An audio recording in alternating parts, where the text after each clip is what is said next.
Welcome to CasaVive. Today we're going to go over how to set up our sumo stance for squats and for deadlifts. So first things first for this, we're going to make sure that our heels are just a little bit wider than hip width apart. Okay? We don't want to be just turned out but narrow. I want to see them wider than hip width. When it comes to how much turnout of your feet and that external rotation from the hips that we're getting, we're not in ballet class, so we're not going to be fully pointed, like 180 degrees each way. Nope. A little bit in, okay? So anywhere sort of 45 to, I'd say, like 60, 70 degrees coming open each side, whatever your body allows you to do, okay? But we don't want to force our feet to go wider because oftentimes we don't actually have that motion at the hip, or it's hard to control that motion at the hip, especially under a lot of load to get that wide. And instead it's going to come from collapsing through the ankle or collapsing through the knee. Okay, and we don't need that here. So 45 to 67 degrees or so open. And for our squats, we have two options, at least with a kettlebell. You can hold your kettlebell in front. You can hold it in that goblet position, whatever feels good for you.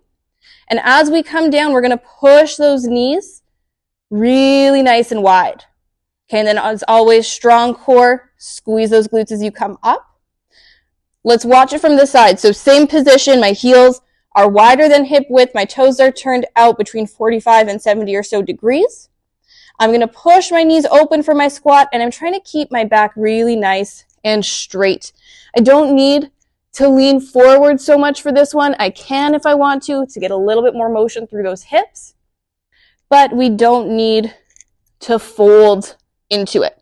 All right, we also, again, we're not in ballet class, so I don't want to see the tail tucking under as we come down. Knees open, hips are still leading behind, but that chest stays upright. For our deadlift, okay, little bit different. This time we do want that chest to come down. So from here, this time, no option really with our kettlebell. We're going to hold it in front of the body. If you want to hold two, you can hold two. That's fine as well. Shoulders are proud, abs are strong. And to keep those knees a little bit soft, we'll drive the hips back, reaching that kettlebell between the heels, and drive back up. Okay, so for this one, driving the hips back, drive back up.